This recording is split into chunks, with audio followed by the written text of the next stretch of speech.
Bible, there's a prophecy.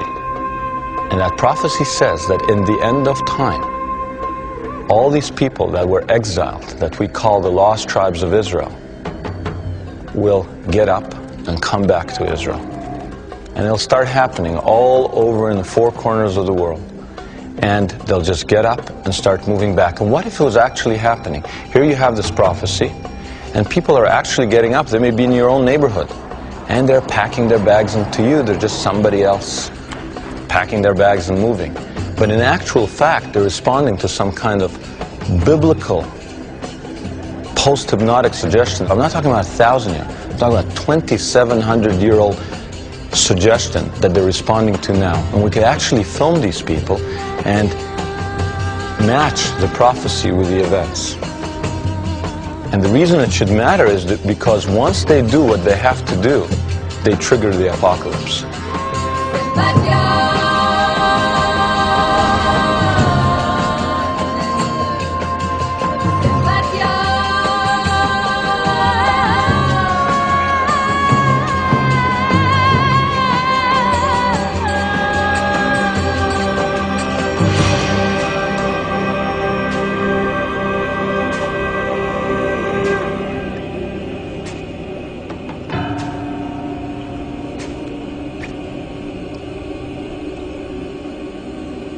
On these altars, children were sacrificed in pagan rituals. Scripture tells us that the tribes of Israel deserted the God of their forefathers and worshipped idols in places like this. The prophet said that for this sin, the Israelite tribes would be conquered and exiled until the end of time, when they would be found and redeemed.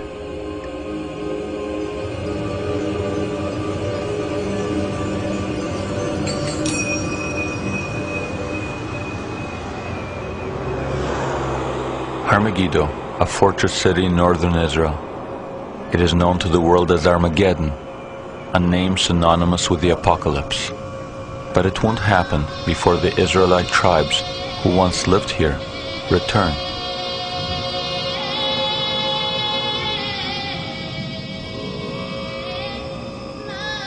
According to prophecy, the countdown to the apocalypse and final redemption begins when the tribes are found, one by one. So this is the challenge before us.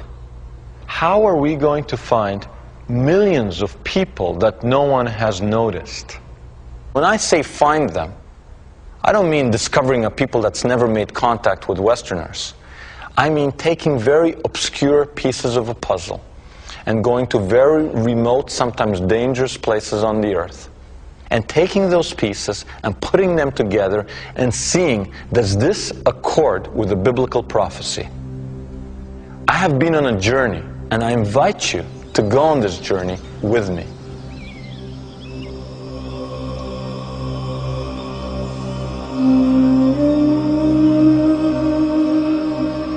In the early 1980s, I went to Africa to document the plight of the Falashas, the black Jews of Ethiopia.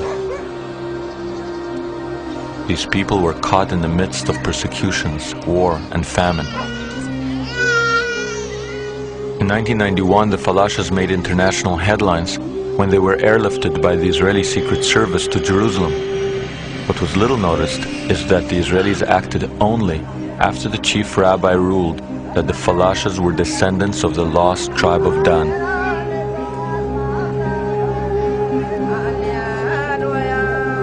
Can you imagine the lost tribes of Israel making front page news? Can you imagine the government of Israel acting on the words of rabbis who say this is the lost tribe of Dan, and suddenly modern aircraft swooping in to Civil War Ethiopia as people from ages ago are airlifted into modern Israel? Seeing the Ethiopians in Jerusalem, I thought, was this just an anomaly? Or was the biblical prophecy beginning to unfold?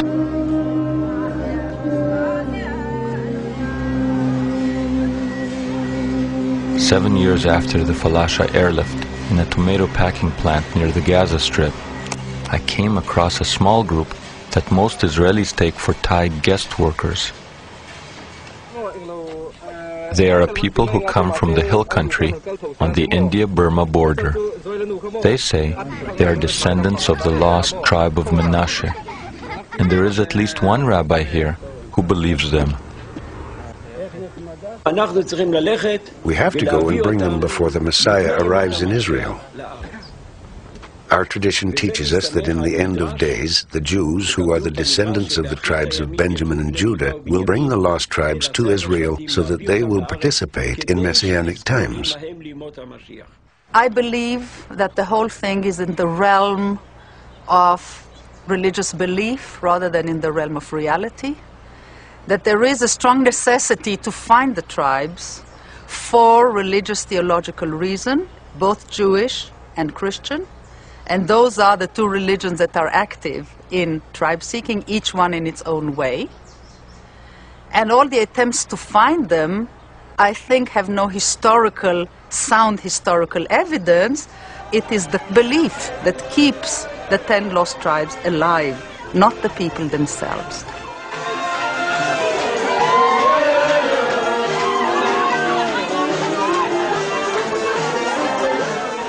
Despite the skeptics, Rabbi Avichal has assisted hundreds of these people to emigrate to Israel and has supervised their formal return to Judaism.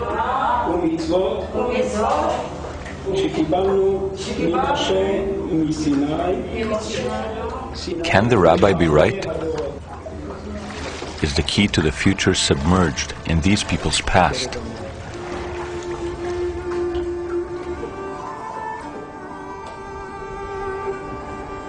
The story begins 2,900 years ago, when after Solomon's death, his biblical kingdom split into two. In the south, Judea, home to 3 tribes including Judah, which gave its name to modern-day Jews. In the north there was Israel, home to the people that would later be called the lost tribes of Israel.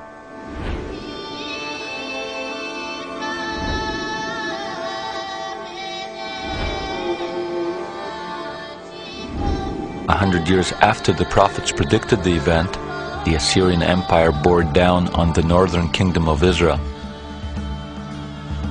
The Assyrians, they are considered to be the real heavies. I guess you could call them the stormtroopers, the Prussians. They created what many, in fact, would tell you was probably the most potent military machine of its age. That is, sometime from about the end of the 2nd millennium BCE, they began this inexorable march from their headquarters in the upper reaches of the Tigris, what is now eastern Iraq, the borders with Iran. And year after year, campaign after campaign, they just marched westwards. They marched as far as Israel, as far as the coast. In 721 BCE, the Assyrians put to the torch many Israelite cities and deported most of the population.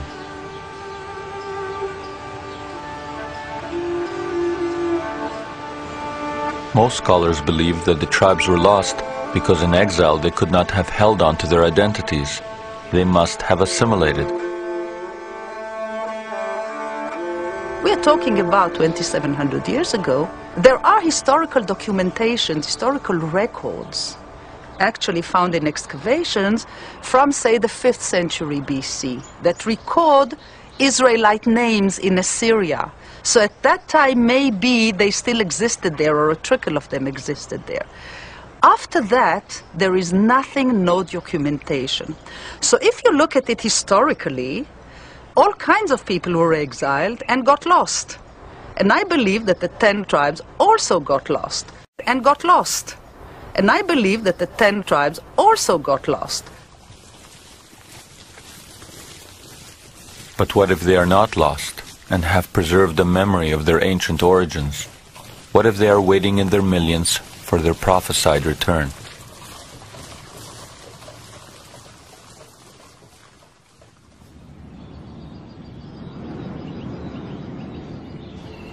The hill country where Burma meets India is home to the people called Manmasseh or Manasseh, who are now claiming descent from the lost tribe of Manasseh.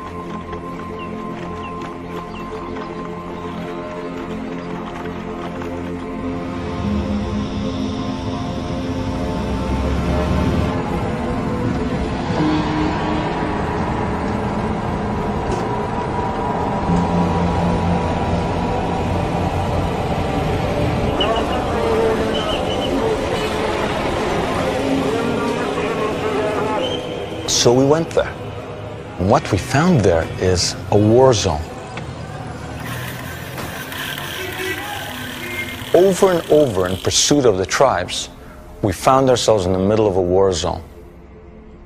And what's the war about? It's about territory and ethnicity. And these people that call themselves Manasseh are fighting a people called Naga, and the Naga are saying, their enemies are saying, you don't belong here. You know, and we know, that you're not from here. Would you ever think that on the Indian-Burmese border there's a tribal conflict and being an Israelite is part of the issue?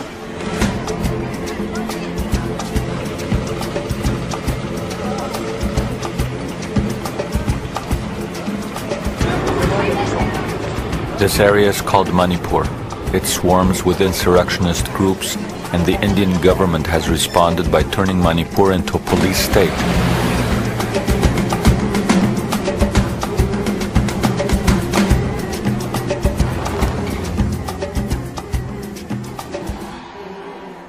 The local mortuary receives daily deliveries of the victims of Naga violence.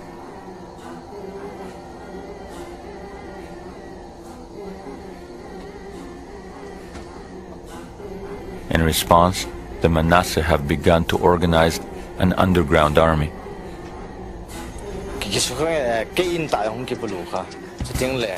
My village was attacked. My own house was burnt and my uncle was killed. They destroyed my village. Israelites are good fighters. We are good fighters. That is why we are not afraid. We are not afraid to fight. We feel we are warriors.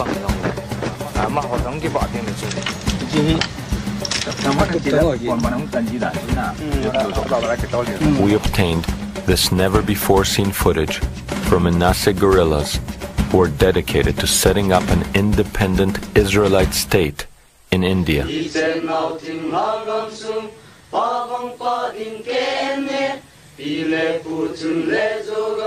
The flag of Jalangam, which is the flag for the future sovereign state, has the Star of David in the middle. One, because the Manmasseh believe they are one of the lost tribes of Israel from the tribe of Manasseh. Secondly, the Star of David is a neutral figure or symbol. All the clans would find it acceptable.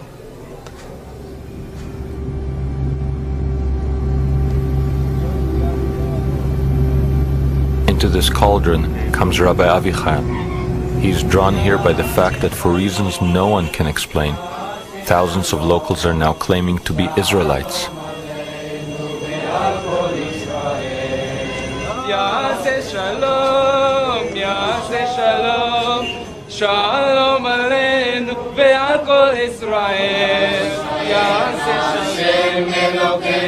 The rabbi has been researching the lost tribes for more than 35 years.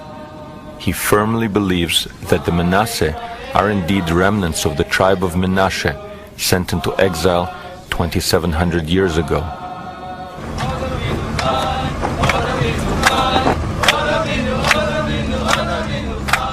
This particular tribe seems to have been a rather lowly tribe in the area, economically poor, socially on the lower scale of society, and to people like that, the idea that they may be related to some divine promise of a huge and glorious future may have a very big appeal.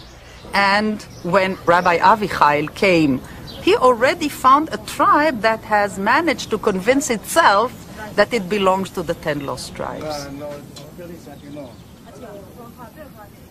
We believe to be a Jew is not by body. To be a Jew is by soul.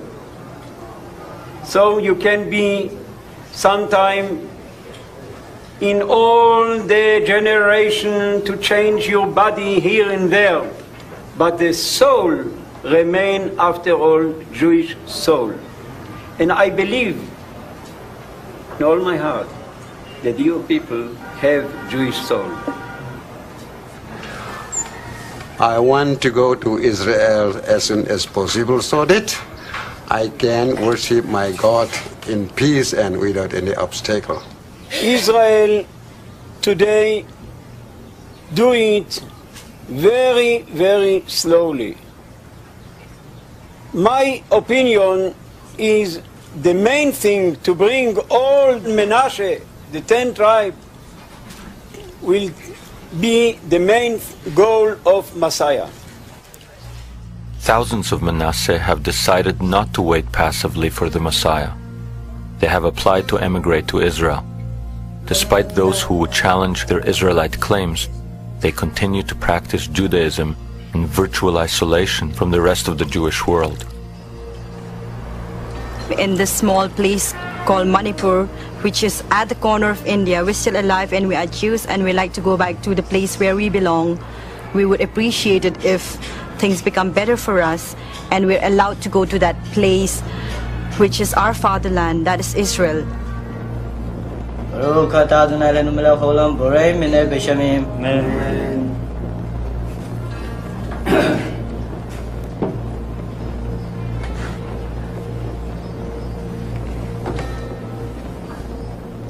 If this is really happening, it should be happening everywhere. Because the prophecy is clear. It's not a few people here and there. Ezekiel talks about the staff of Judah being rejoined with the staff of Joseph. And the staff of Joseph are the 10 lost tribes of Israel. There's 1.5 million Menashe. That's a lot of people. Where are the rest? So we said, okay, let's go back to the ancient sources. Where did they go? Where did they go?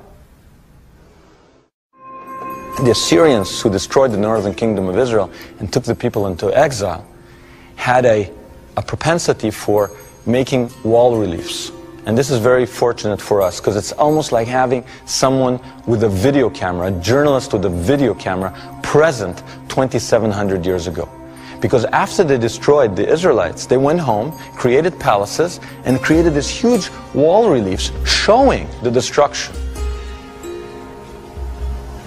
You see them being killed, and you see them being taken prisoner, and you see them being deported. And it's a very clear difference. Obviously, killing is one thing. You see them being flayed alive.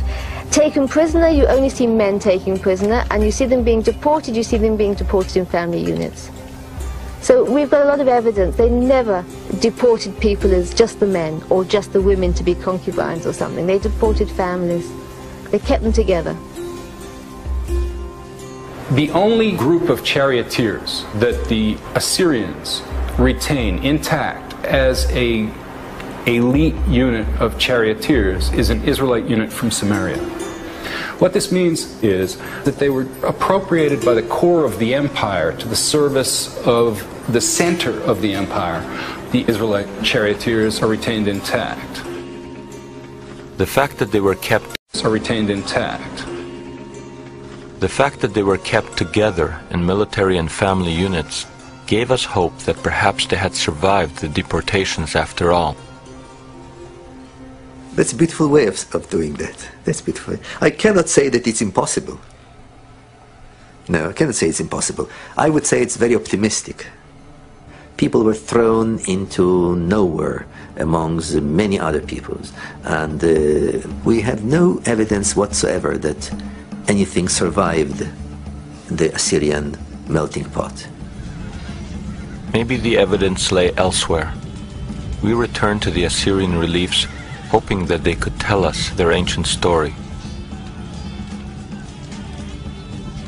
From the Assyrian records, we learned that in the first assault, Assyria sacked 7 Israelite cities of the tribe of Naphtali and put the Naphtalites on the volatile border with Media.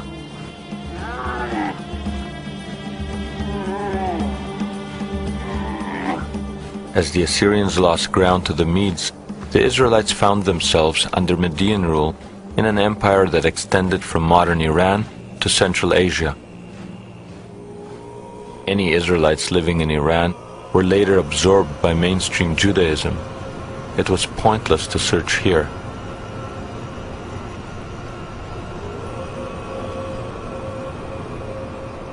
Perhaps we would find the lost Israelites behind the former Median Empire, along the superhighways of the ancient world, across Uzbekistan, on the road to China.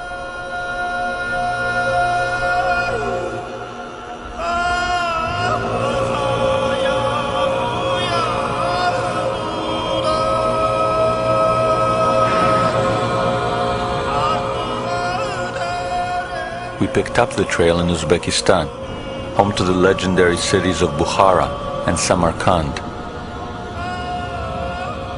Here we found ourselves in a forgotten region that had once been the prize of Alexander the Great and the Mongol warlord Genghis Khan.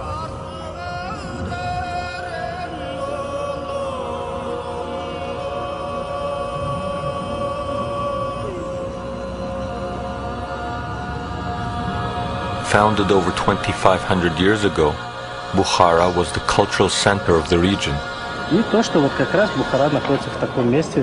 From this place, one could go and trade in all directions. The city of Bukhara is really at the crossroads. The legendary Silk Route, which started in the 2nd century, came right through Bukhara.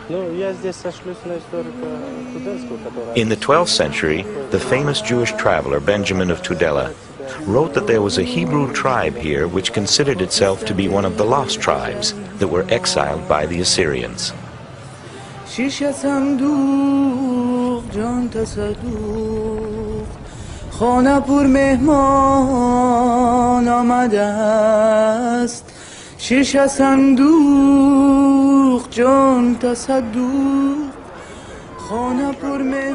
As late as the 19th century, British missionary and explorer Joseph Wolfe reported that lost Israelites could still be found living in Bukhara. Legend has it that the most ancient tombs here date back to biblical times, but we could find no markings linking them to Israelites.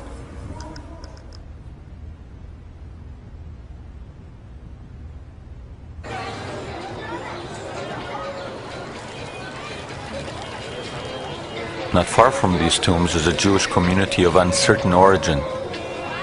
The first clue that they are related to the lost tribes is the name Issacharov, common in this area and nowhere else. Issachar is one of the lost tribes, and many of the people here, including the local rabbi, claim Issachar as an ancestor.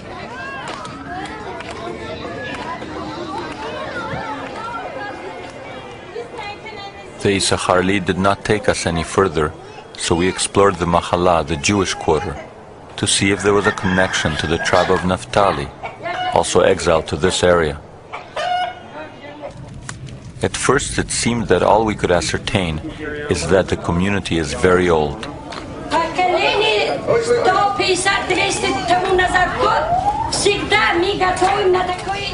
For many hundreds of years we've been preparing matzah in this oven.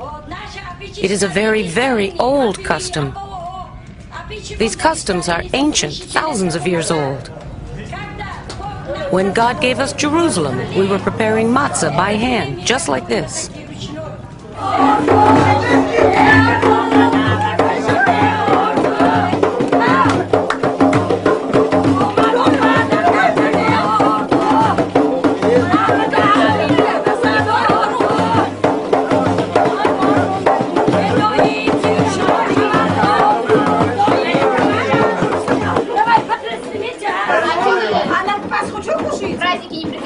While the women prepare unleavened bread for Passover, the men slaughter a sheep in accordance with the biblical law. The tradition of the Paschal lamb is as old as the Bible itself. A sheep is slaughtered with an extra sharp knife in one quick cut.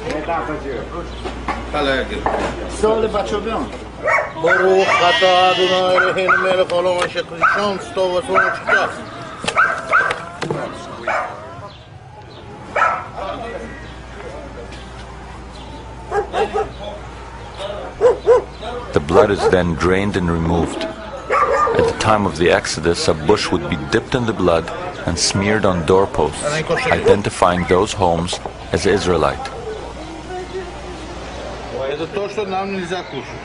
I'm rendering this animal kosher, as we have always done. How are you doing that? I'm discarding the sciatic nerve here, in accordance with Jewish law.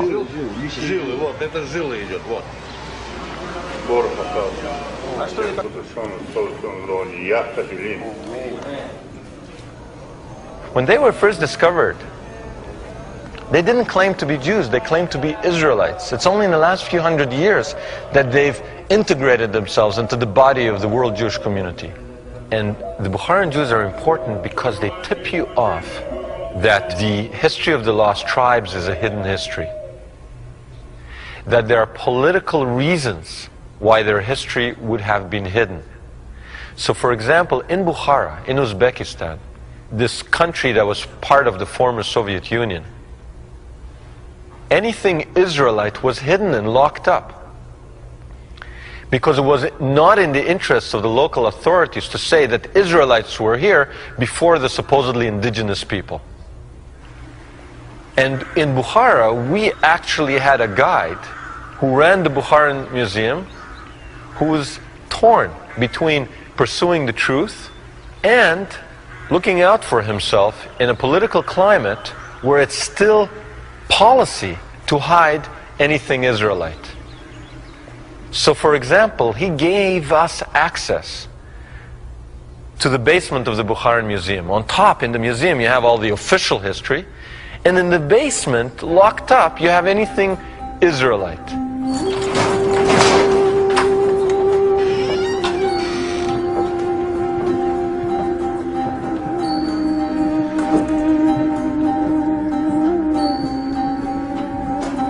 And what's in this musty, dank basement? Prayer books, silver platters with Hebrew alphabet on them, locked up. Torah scrolls, Bible scrolls are locked up as if they're some kind of state secret. Anything with a Hebrew letter, anything signifying some kind of historical Israelite presence, locked up.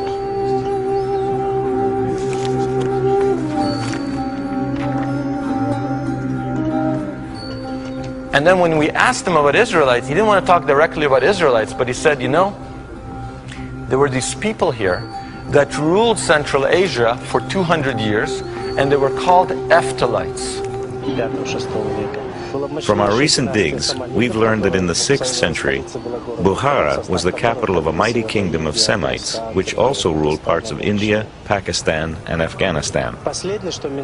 Now, in the 19th century, the Russian writer Shubinsky believed that it was in and Afghanistan.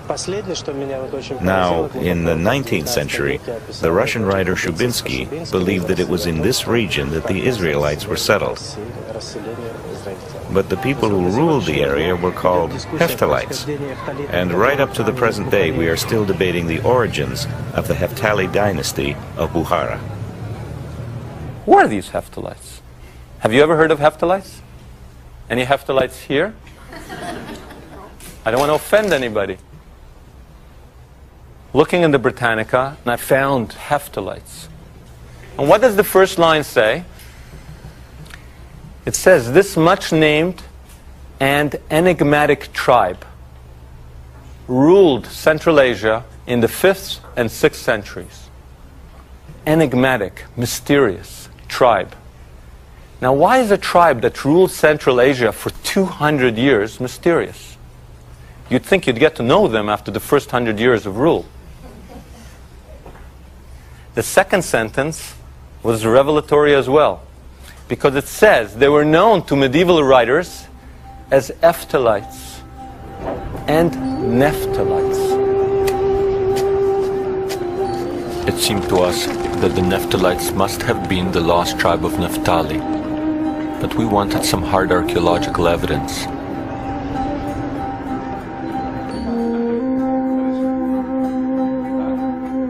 We went to the Tashkent Institute of Archaeology, where we gained access to a restricted facility containing a treasure of ancient artifacts.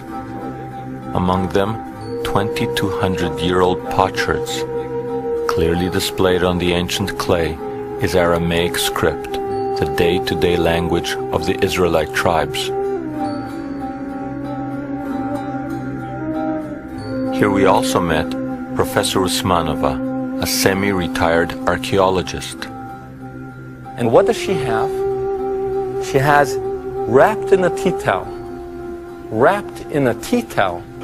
a 1700-year-old religious ritual object with Hebrew writings, with an Israelite name, with ram's horns, a religious object of Israelite origin from exactly the area that the lost tribes went to 1,000 years after they supposedly disappeared.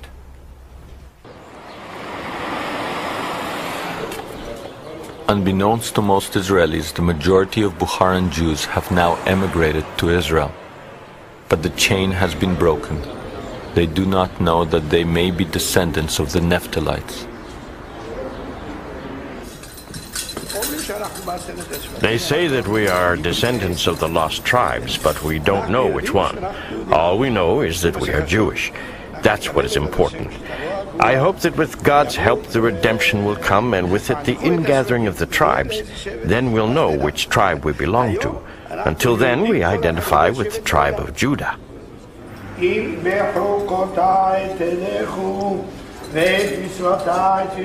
If by my laws you walk and my commandments you guard and do them, I will give your rain in due season. And you shall eat your bread to the full, and you will dwell in your lands safely, and I will be your God, and you shall be my people. I am God, your God, who brought you out from the land of Egypt, that you shall not be slaves to them. And I have broken the bonds of your yoke, that you may go upright.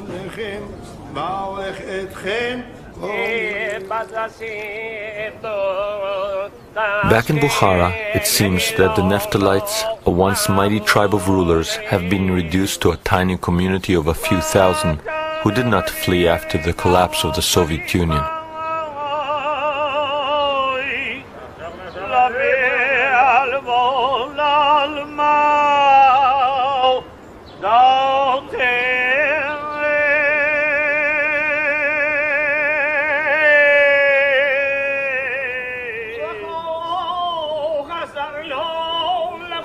Once, you could find these people in dozens of towns dotting the area. Now, there are only a few isolated Bukharan Jewish enclaves, including this one, in the jewel of Central Asia, Samarkand, a city with a history dating back more than 2,500 years.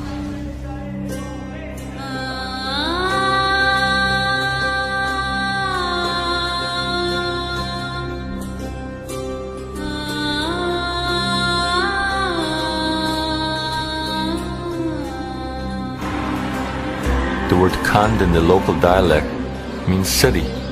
Samarkand translates as the city of the Sumerians. Samaria was the capital of the northern kingdom of Israel.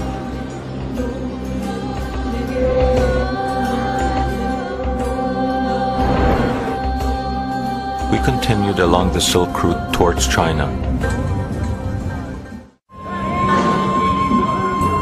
The city of Kaifeng was the capital city of the Han Dynasty. Following the Nephthalite trail, we learned that the Chinese records say that the Nephtalites were here. They were labeled Jews or Yuda by the Chinese. It is virtually impossible to identify a Jew in Kaifeng today. But there was one government official who was willing to talk. There was a Jewish community, but now there is no more Jewish community. There is no Jewish community anymore. Only a few families. This is the synagogue, former site of a synagogue. Okay. And can you write also here the two family names? Only for your reference. I understand. And most likely, you will be refused. 这个没有 No, 不带到，我帮你问一下。We did not find lost tribes in China waiting in their millions. But could the last Jews of Kaifeng help us in our quest?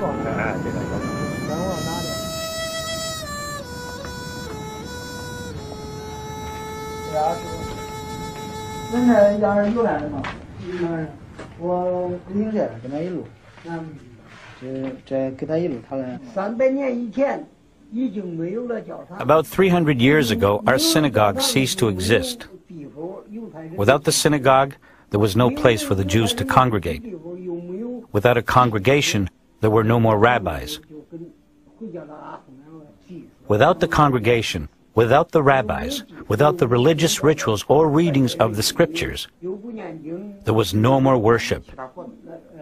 Nothing was left. Nonetheless, to this day there are Chinese people in Kaifeng whose identity papers still describe them as Jews, Yuda. Yudai, this is his name, right? Yes.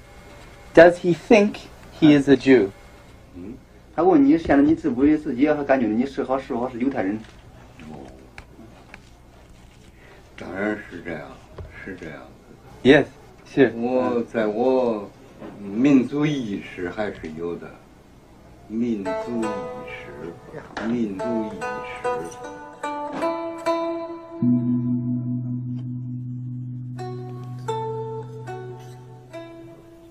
Amidst the mementos of the last Jews of Kaifeng, we thought, is it possible that the Manasseh of India and Burma are the remnants of an unknown exodus across Central Asia and China?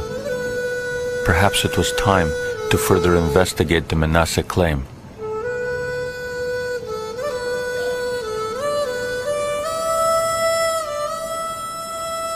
Since time memorial, we long for this Israel, and we have sympathy for Israelis. Nobody told us to feel like that. I don't know how it comes. You know, whenever there is earthquake, then the eldest man of the house, he will run out of the house and shout, "Oh, we children of Manmasseh are alive. We children of Manmasseh are alive." He will shout at least 3-4 times at the top of his voice. Then he will come back. Then he said, "Don't worry, don't worry, don't worry."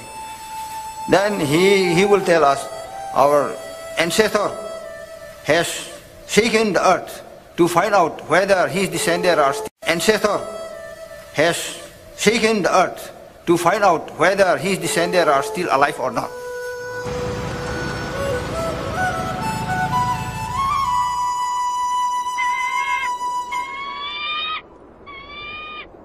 There's something very poetic about the possibility that the Manasseh of Northeast India are the descendants of an unknown, long-forgotten Israelite trek across China into Burma, finally ending up in India.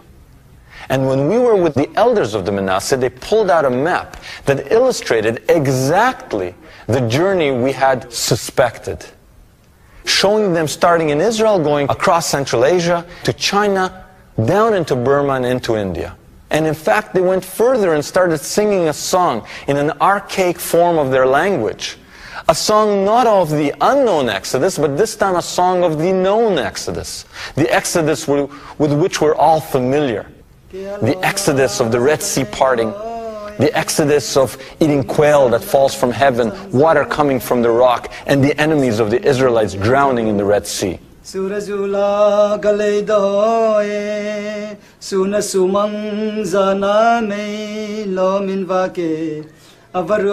first verse is telling that the big Red Sea is parted. Then the second verse goes, we are going on foot across that parted sea. Then the water came up together again and the enemies were being swallowed by the sea.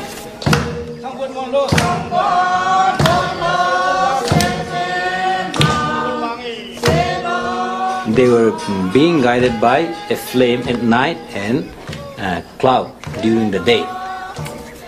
And then this one pointed that you please pick up those birds being scattered there and then draw the water which is flowing out of the rock.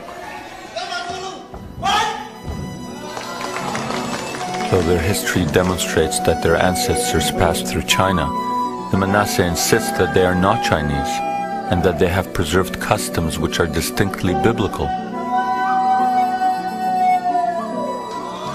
If we are born China, then how come we are not following the religion of the Chinese people.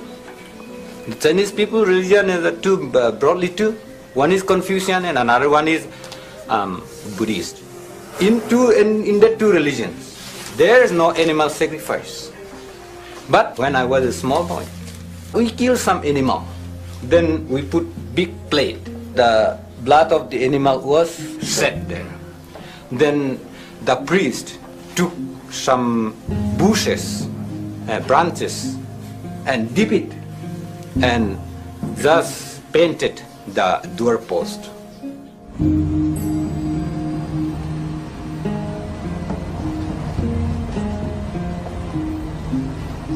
In 1894, Protestant missionaries came to these hills. Although they thought they were converting pagans, it seems that the people here were easily persuaded to embrace Christianity because they saw elements of their own history and mythology in the biblical stories told to them. The Manasseh always believed that they were from a far-off land, kept many biblical practices, and worshipped a single God.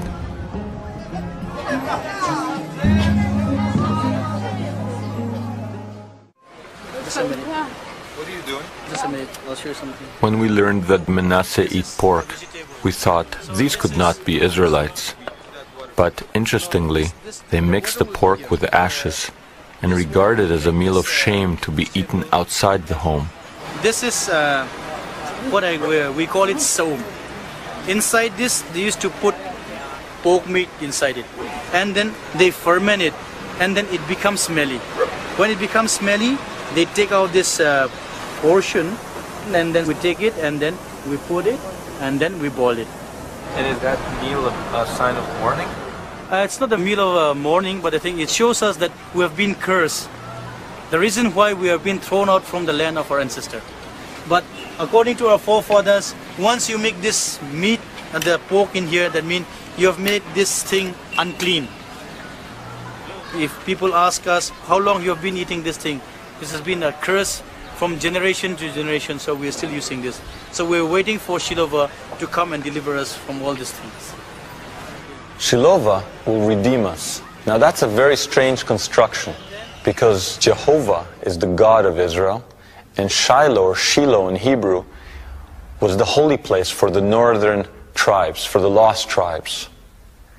And Shiloh seems to be a fusion of those two terms. Shiloh will redeem. And the same person who said that appeared to us in a talit, in a prayer shawl, which looked identical to the prayer shawls that the Jews wear all over the world.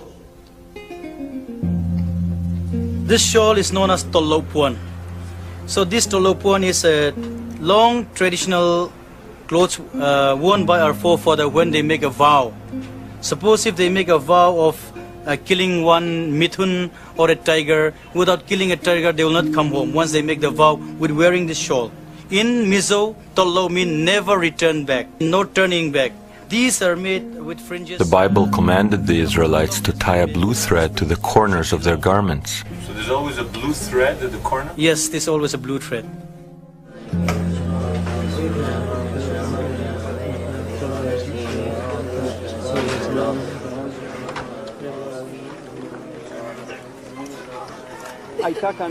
These people have had a problem in that the Jewish world couldn't relate to them. No one answered their appeals. No one answered their cry. About 50 years ago, a man named Chala, who was one of their leaders, they regard him as a prophet, told them that the time had come for them to return to the land of their forefathers. Many got up and were willing to follow him. Nobody said, "What land of our forefathers are you talking about?" They all knew that the Holy Land was their ancestral home.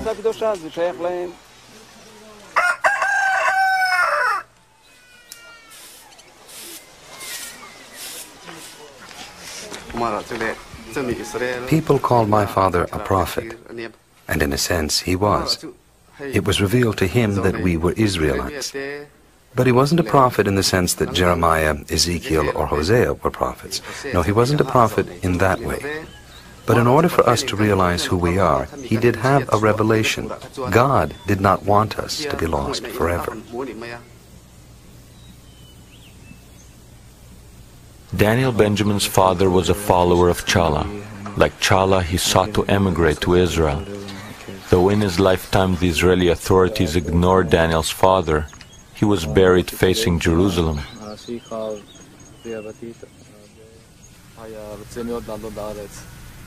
My father wanted very much to immigrate to Israel. He was, in fact, one of the first to return to Judaism, to start practicing Judaism in this part of India. He was a leader of our community. He also taught me a lot about Israel, about Zionism, and about Judaism.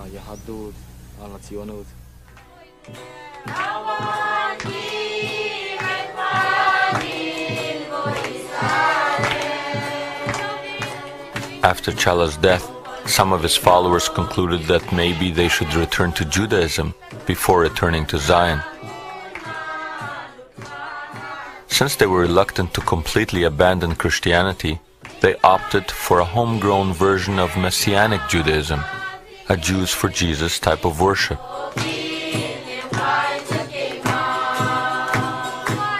But for some of the Manasseh, the call of their ancestors eventually proved too strong to ignore.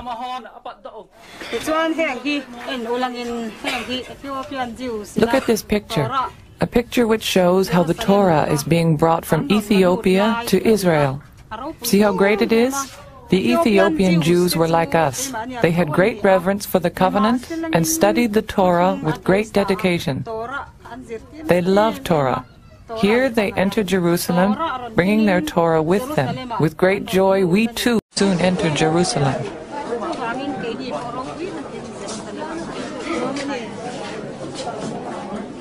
Thousands of Manasseh have now forsaken Christianity and adopted Orthodox Judaism.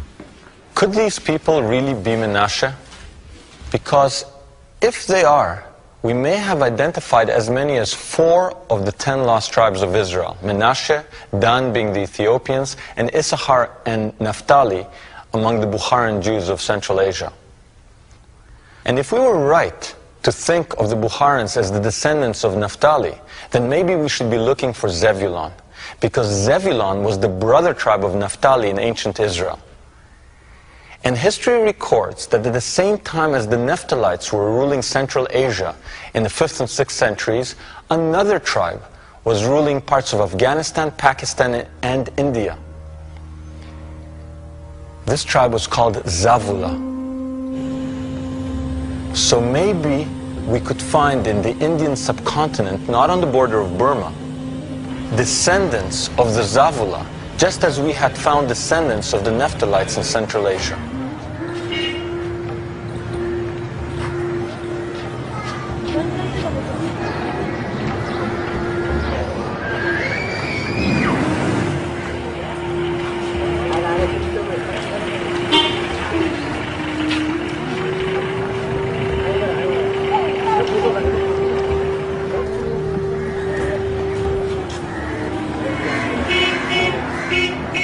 In the course of our research, we repeatedly came across a little-known group in India that could not be easily related to other Jews. So we made our way to Bombay in search of Zebulon.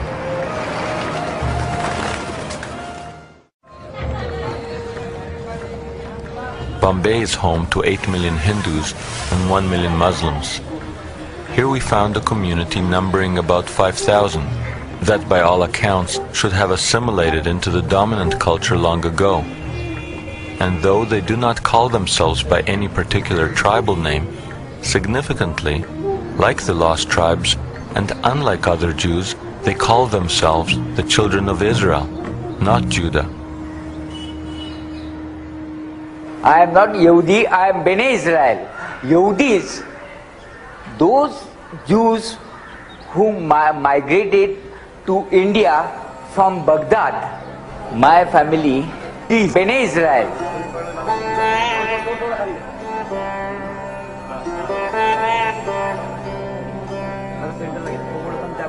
"300 years ago, a Jewish merchant traveling through the coastal region was stunned to see Indian peasants chanting Jewish prayers. Fascinated, he stopped to inquire as to how they knew these prayers, and was shocked when they replied that they were Israelites who had lived in India from ancient times. Skeptical of these claims, the merchant visited a village and presented the Bnei Israel with an assortment of fish to be made into a meal, some kosher, some not. When he saw that the villagers knew which fish were kosher, he was convinced that they were an Israelite community, and he helped them return to Judaism.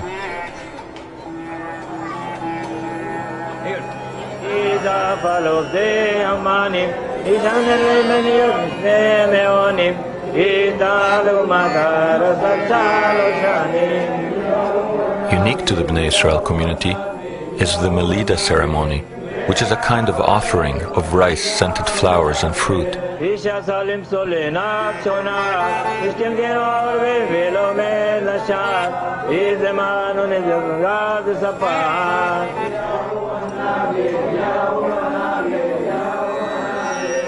Though they had forgotten the reasons behind some of their practices, the Bnei Israel had clung to them as something precious to be passed through the generations.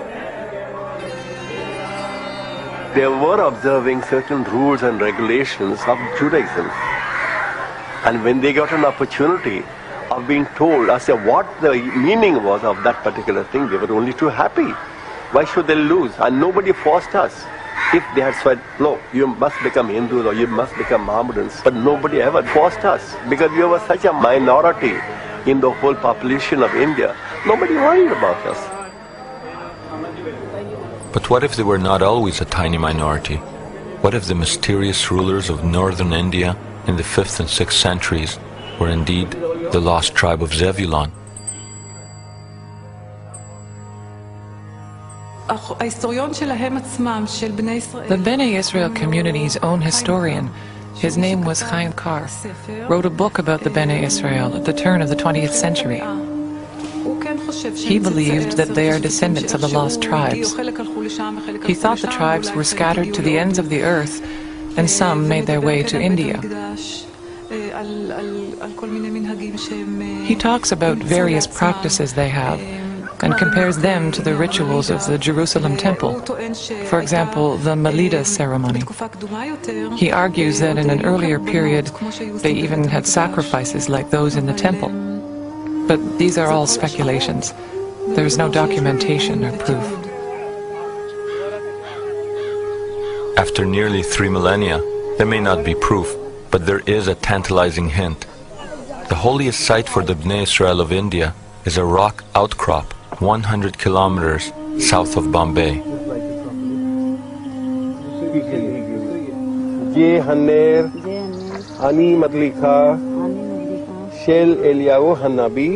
Here we learned that the most revered figure for the Bnei Israel is not King David, or Abraham, or even Moses. It is the prophet Elijah. The Jews in India believe that the prophet Elijah went to heavens from this place. The mark of his chariot can be seen on the stone rock that we are standing on. The hooves can be seen laid down there, and they said that his chariot slipped here, and on the top of the mountains over there you can see another sign of the hooves of his horses.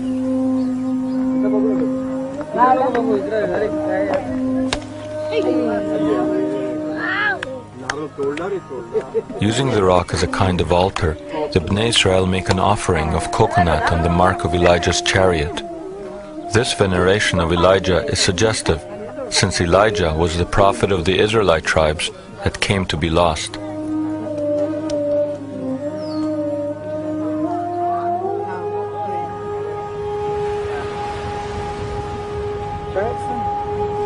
But how would they have gotten here?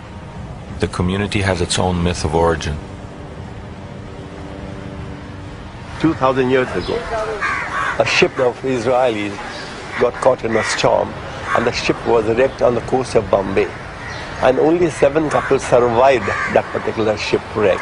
And the 7 couples landed at a place known as Navgaon. And we are supposed to be the offshoot of those 7 couples. It makes more sense that those Israelites came not directly from Israel, but from the north. that is, the area of the Silk Route. Israelites of the tribes exiled by the Assyrians became involved in the silk trade, trading along one of the branches of the ancient route that became known as the Silk Route. I believe that these Israelites got as far as Afghanistan, Pakistan, and Kashmir.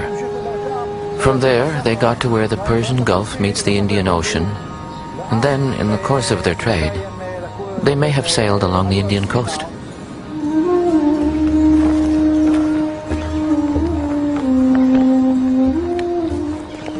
Whichever way they got here, the Bnei Israel can still point to the graves where the survivors of the shipwreck are said to be buried. It now seems that we can draw a plausible link between the Bnei Israel and seafarers coming from the north.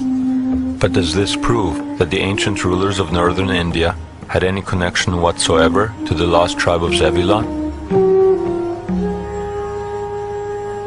We have coins that say Javula on them.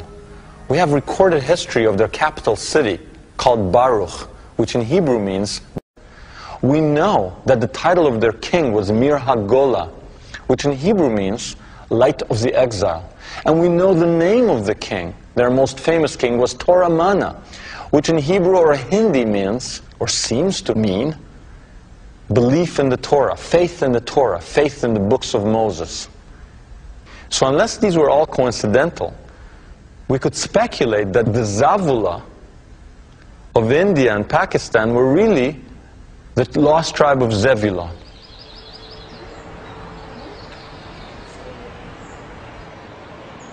As if responding to an ancient call, many of the Bnei Israel of Bombay have returned to their ancestral home in Israel.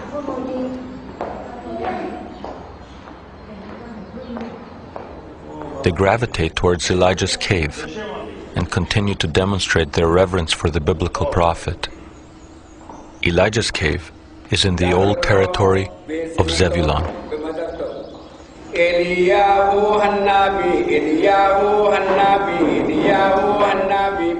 Standing in this cave, I must confess that I felt that I was in the twilight zone, because I was among people who were acting out a script that was written almost 3,000 years ago. And they seemed to be fixated on the prophet that warned the tribes of their exiles and promised them redemption in the end of days. But there was a problem here. The prophecy speaks of millions, and this was a small group. The biggest tribe we had found was Menashe, 1.5 million. Perhaps the clue was there, because the brother tribe of Menashe was Ephraim. So perhaps we had to look for Ephraim. For that, we had to go back to our treasure map. We had to go back to the Bible.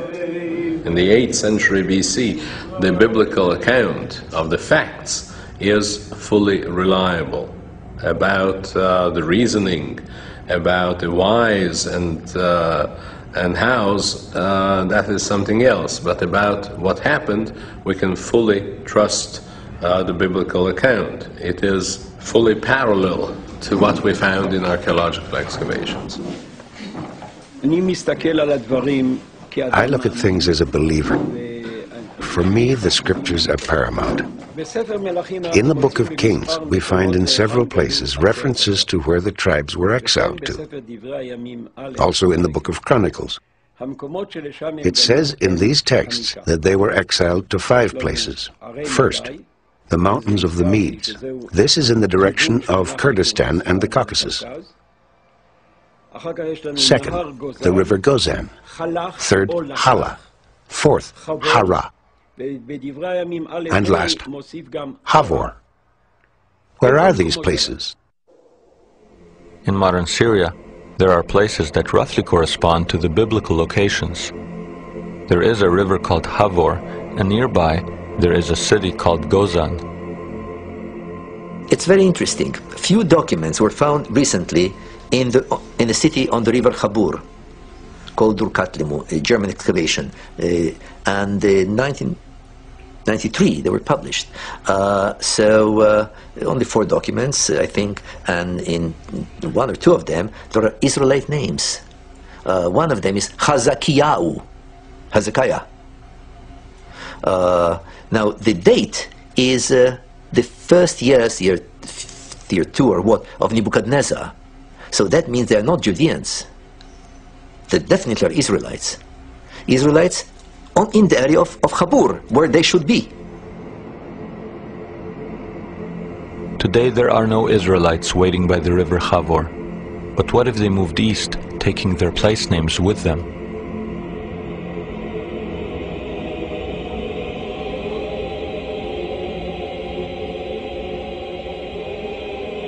One of the passes between Afghanistan and Pakistan is known to the world as the Khyber Pass.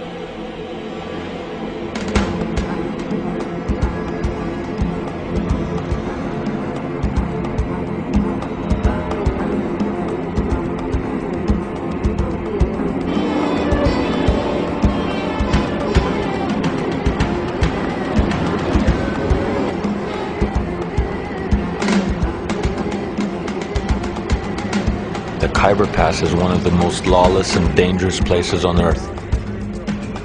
It is the heart of Pakistan's northwest frontier, the Wild West of the East. The first thing one notices is that the Pakistani government has no real authority here. The only way to obtain safe passage is to travel with an armed escort from the ruling people in the area, the Pathans. They have guarded the Khyber Pass for more than 2,000 years, driving away Genghis Khan, the British Army, and most recently, the Soviets. In Hebrew, it's known as the Chavor Pass, the same name as in the Bible. And next to the Khyber Pass, there's a city called Peshawar in Pakistan. Peshawar means the same thing, the Chavor Pass. So we thought, could the Khyber be Chavor in the Bible? If it is, there should be here a river called Gozan. And right there, flowing into the Kabul River, is the river Ghazni.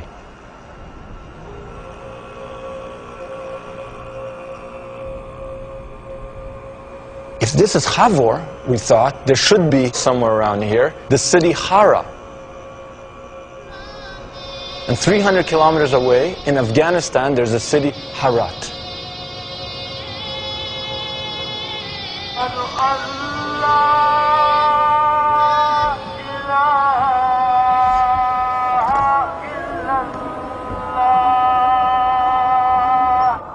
The whole world knows this area as a hotbed of Islamic fundamentalism.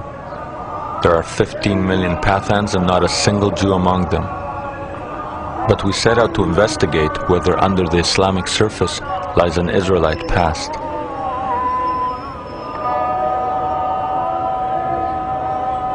The first clue was the fact that the Pathans claimed to descend from Afghan, son of King Saul of Israel. From their perspective, Afghanistan is an Israelite name.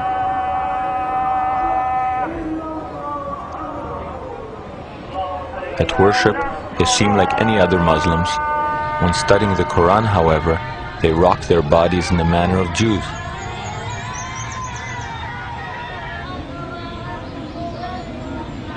To this day, it is an ancient code called Pukhtunwali, rather than Islamic law, which commands their ultimate loyalty.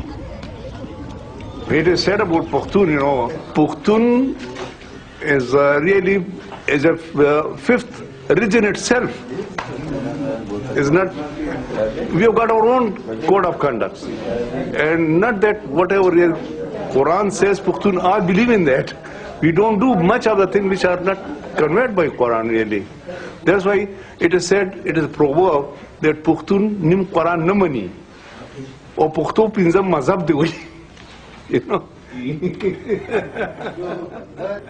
Pukhtuwali, the code of the Pukhtu. And what is this Pukhtuwali? It's basically Old Testament law in a kind of unforgiving way, where you don't have any kind of rabbinical softening of it. Eye for an eye means eye for an eye, literally. Adultery, you're finished. If there is a conflict between your own Pukhtunwali law and Islam, which do the Pathans choose? Our customs are those of the Pushtun, or Pathan. There are 11 Pathan tribes in the Khyber. We all have the same customs. The main law here is the Islamic Sharia. But we Pathan follow our own specific Pukhtunwali customs. For example, according to Islam, there must be established evidence for the conviction of adultery. You cannot convict anyone without sufficient evidence of fact. But according to Pukhtunwali, if there is even the slightest suspicion of an illegitimate relationship between a man and a woman, both are convicted and killed. The matter is closed, and there is nothing left to discuss. As in the Bible, the Pathans still engage in animal sacrifices for religious purposes. I am of the Musahel, the people of Moses. We make sacrifices of sheep. For example, at a wedding festival, our elders would sacrifice 4 sheep. Today, when times are good, a man can sacrifice 10 sheep. We make these sacrifices to please God and the people too. Also, some people used to light oil lamps on Friday nights to ask for forgiveness and blessings from God. Such are our traditions. We are in a country that is supposedly dominated by Muslims, but not Muslims, just any Muslims, Muslim fundamentalism. And yet we come face to face with people that say we are Musahel. We are from the people of Moses.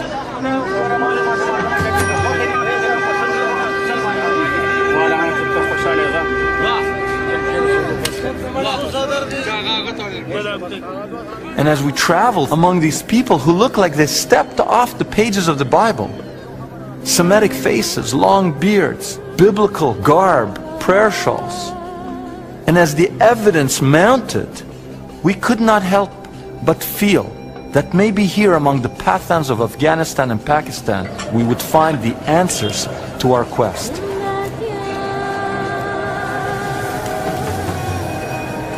We were astounded to learn that the Pathans adhere to biblical laws that were thought to have disappeared thousands of years ago.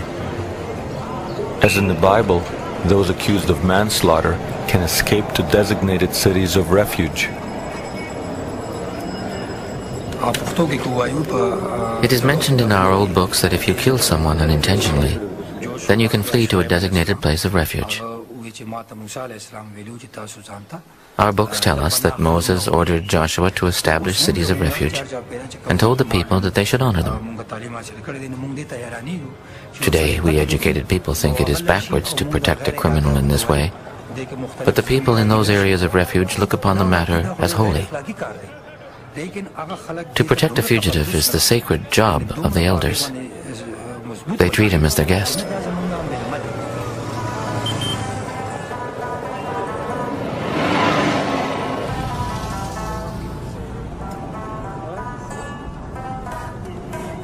It seems the Pathans are trapped in time, tenaciously adhering to their ancient ways. They've literally created a wall between themselves and the outside world. They live in these extended family compounds, their women hidden inside.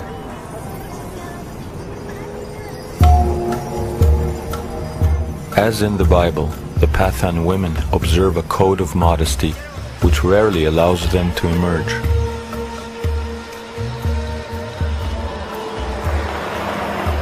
I asked the Pathan, how could you have love songs when you keep your women hidden? It's what, a man singing a song to someone in the kitchen from the other room, the dining room? He said no, he laughed and he said, all our love songs take place at wells. The only legitimate place for a woman in modesty to be seen is at the well. And immediately it struck me that every one of the biblical romances happens at a well. Moses meets Zipporah at a well. Right? Jacob meets Rachel and Leah at the well. Rebecca for Isaac is met at the well. It's always at the well.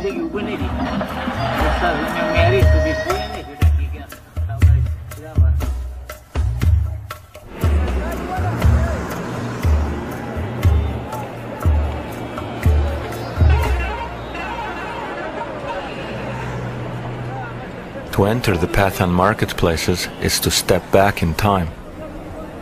Defying all probabilities, the Pathans still live in tribal groups with Israelite names. Rabbani is similar to the tribe of Reuven, Levani, the tribe of Levi, and Shinwari, the tribe of Shimon. One Pathan tribe known as Gadun is very small in numbers, not unlike the lost tribe of Gad. Interestingly, the most numerous tribe among the Pathans is Afridi, and the most numerous tribe in ancient Israel was Ephraim.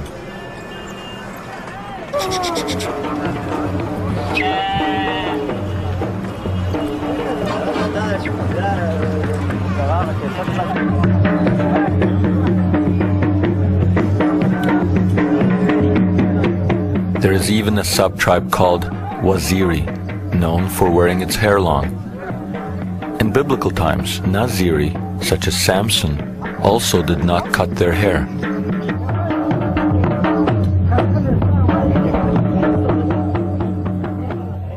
So you have Reuben, Gad, Ephraim, Shimon. 4 more tribes. So we actually located 9 of the tribes. Or let me put it differently. We think we located 9 of the tribes. If we haven't located 9 of the tribes, then it's a very strange coincidence going on that you have all these people with biblical names, with biblical practices, with an Israelite memory, exactly where they should be according to the biblical map. If someone can come up with another explanation, I'm open to it. But I couldn't understand it.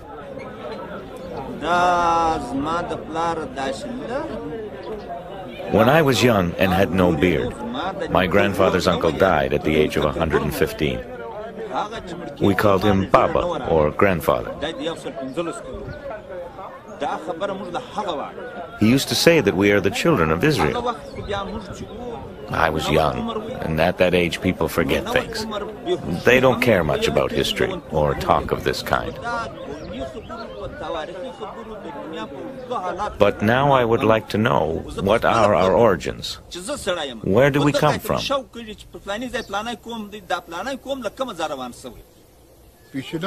Our grandfathers always told us that we are from the Bani Israel, the children of Israel. They said the Jews are as Pathan as we are. It's clear that a Judaic memory persists, but were there ever people here who openly identified with Judaism?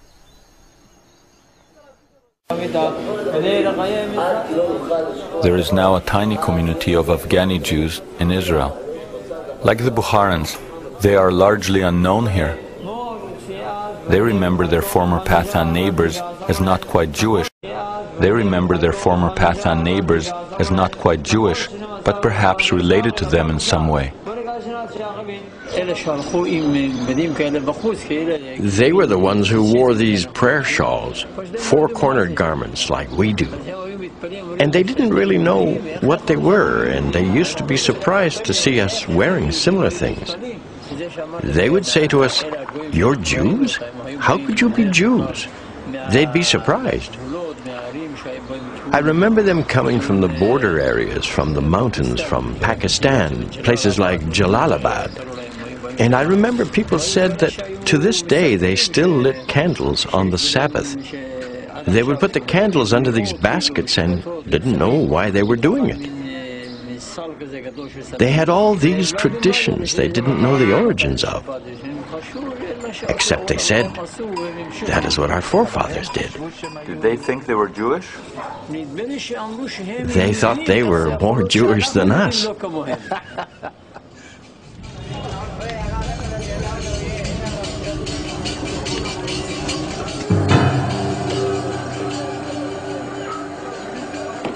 The prophets say that equal numbers of Israelites and Judeans will herald the Messiah. Interestingly, the number of Pathans and Jews in the world is virtually identical. The prophecy also foretells that it is Menashe and Ephraim that will take the lead in the return. In India we had encountered the Menashe. If we were right, here among the Afridi we had come face to face with Ephraim. However, before we could accept that the end of days was upon us, we needed more proof. On the road to Armageddon, it now seemed appropriate that our journey take us through a minefield.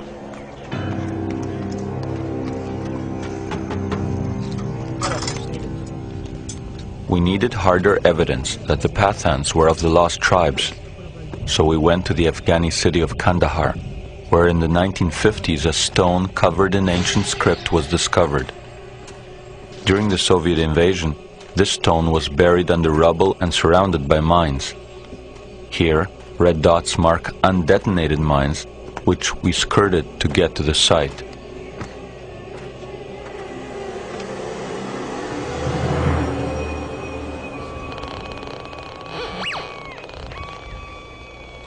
"2,300 years ago, the Buddhist emperor Ashoka put up propaganda pillars throughout his empire. Until the Kandahar discovery, it was thought that these stones were always written in Sanskrit.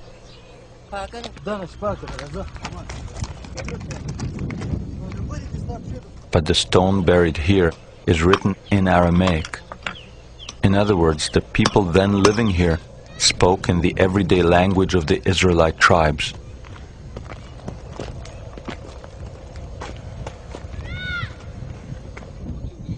We came here with a local elder in the hope of photographing it, but in its present state that proved impossible. It's under here. The stone is very big and there is ancient writing all over it. Same hard surface as this one, but no one can get to it now. This is definitely the place. There's no point in looking any further. We did look further. We were tipped off that across the border in Pakistan there was another stone rarely mentioned by Western scholars. Look at that. There it is, right over there. What is it? What is it? Here, the stone was accessible. To our surprise, we discovered that it too was not written in Sanskrit, but in the Aramaic alphabet. I see all the letters, the Aleph, the Ain, and I'm standing in front of this 2,300-year-old postcard from the lost tribes. And when we pack up our gear and we go, and I'm like in shock, because I didn't expect to find it. I was thinking it's in Kandahar. I didn't know there was another one here. And there's two more in places we didn't go. And one has on it the Hebrew month of Elul. So then this guide comes up to me and they told me, don't say you're Jewish, don't say anything, because people here are very Muslim, they may not take kindly to you. So he says, why were you able to read that? And I feel, I don't want to lie to this guy. And I said, because I'm a Jew. And this person, who's supposed to be my enemy, leans over with tears in his eyes, embraces me, and says, then you are my brother. So maybe it was happening. Maybe the end of time was unfolding. I was standing there and I got goosebumps. I said, wait a minute, is this it? Am I making a film, or am I turning into the reporter from Armageddon?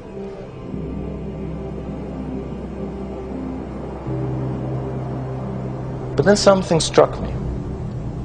We never found people who claimed to be Cohens, priests. And that's a big problem, because if we're really analyzing prophecy, return of the tribes leads to messianic times leads to the rebuilding of the temple of God in Jerusalem, and that leads to the renewed rituals that take place there, and that requires a ritually pure caste of priests. And there are none among the tribes, and in Western Jews, none that can claim that they are ritually pure descendants of this priestly class. So what's going on here? On the one hand, it seems that prophecy is unfolding, and on the other hand, key characters in the biblical drama are missing. Perhaps we had stumbled on some kind of eternal punishment. Preserved in their tribal units on the edges of deserts, the lost Israelites were waiting for a redemption that would never come. Or perhaps everything we thought we had found was a passing mirage.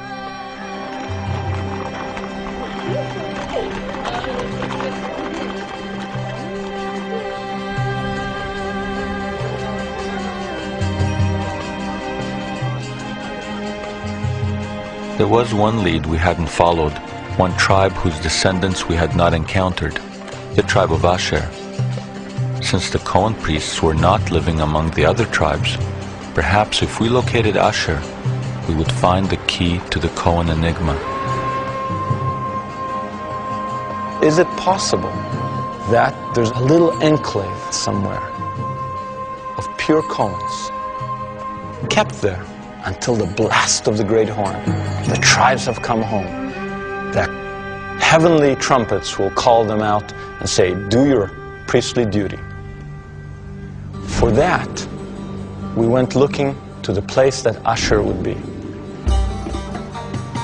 They were seafarers, and they were in alliance with the Canaanites. They sailed the seas together. And the biggest Phoenician or Canaanite colony was in Carthage, modern Tunisia. So we went to the one place we hadn't been to look for the one tribe that we had made no contact with, and just a few hundred kilometers down the road, off the coast of Tunisia, there's an island. And on that island, there's a community that have been there since biblical times.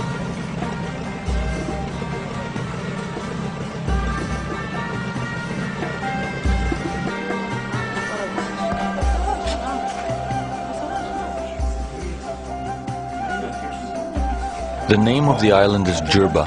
It is home to a Jewish community that Tunisians value for its silversmiths.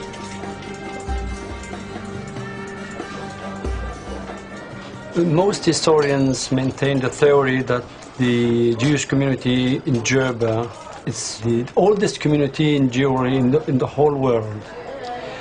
Some of them, they say that the Jewish community was established even before the construction of the first temple. What we now learned is that the community is split into two distinct quarters, one for Spanish Jews who arrived here in the 16th century, and one made up not of Asherites, to two distinct quarters, one for Spanish Jews who arrived here in the 16th century, and one made up not of Asherites, but of Cohens, and no one else.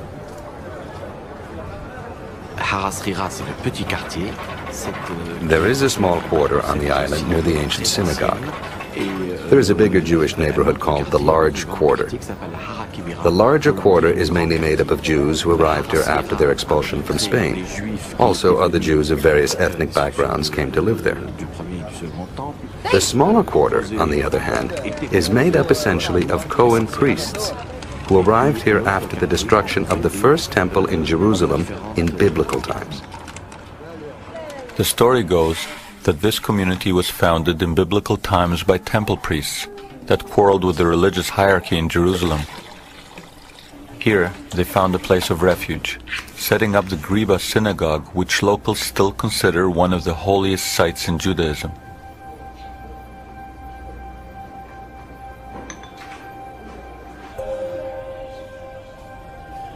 According to the Cohen's tradition, the Griba contains a treasure trove of gold and silver relics, destined for use by the Cohen priests in the future Jerusalem temple to be erected after the apocalypse. The sacred treasure is supposedly buried beneath the shrine. In a crawl space under the main sanctuary, we did not find any relics. What we did find, however, is the foundation stone whose original inscriptions, if there were any, had been covered by the black soot of countless candles. Buried treasure or not, what is clear is that the Cohens of Jerba have maintained a communal priestly tradition found nowhere else in the world.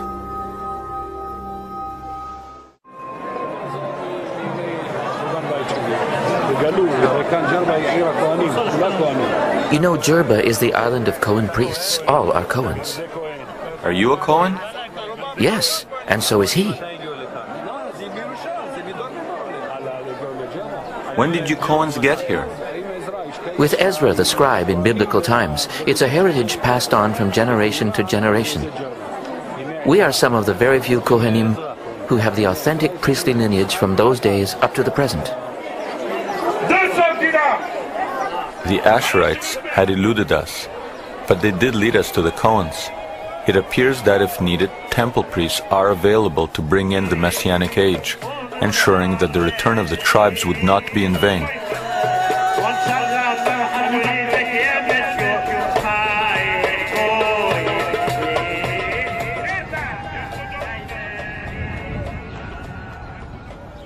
There is a divine promise in the Bible that the tribes will return, that they will be united, that they will prosper and grow. And this is a promise that was uttered by many of the prophets, Isaiah, Jeremiah, Ezekiel, in very flowery language, in very nice metaphors like in Ezekiel. But now there is a flaw. There is a promise hanging there which has not been fulfilled.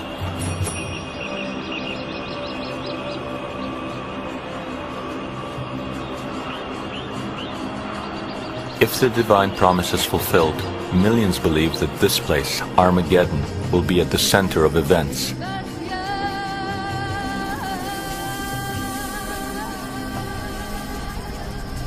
It is here that long ago Israelite tribes put up one of their fiercest battles against the Assyrians.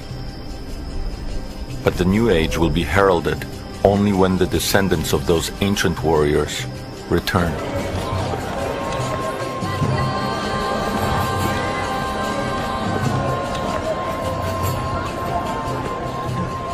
Daniel Benjamin is one of the few who have made it from the India-Burma border to Israel. If he is from the lost tribe of Manasseh, he is one of the first Israelites to serve in a Jewish army in nearly 3,000 years.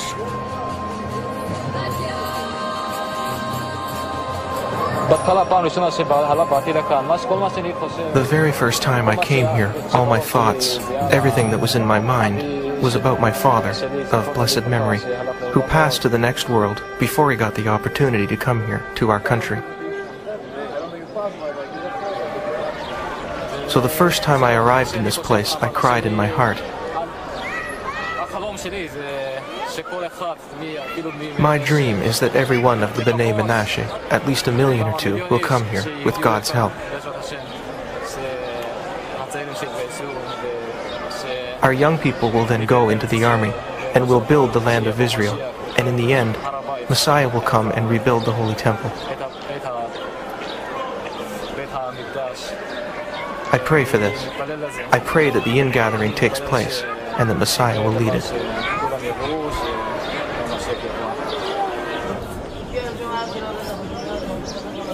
Seeing Daniel pray next to an Ethiopian Israeli, I couldn't help but wonder if the story had come full circle, if the tribes of Dan and Manasseh had begun the long prophesied return of the lost Israelites.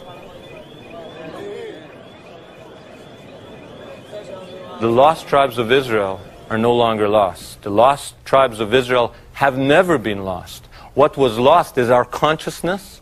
What was lost is our sensitivity to parts of the world that are not Western. We were lost to them. They've never been lost to themselves.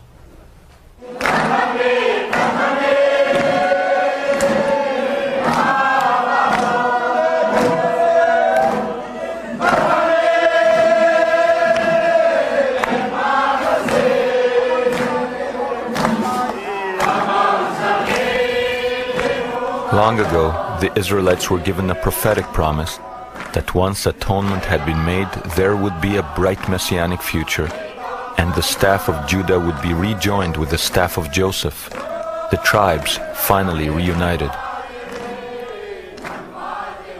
These people now believe that their nearly 3,000-year exile is over, and that their redemption is at hand. Celebrating with their rabbi, they proclaim not the beginning of the end, but the beginning of a new beginning.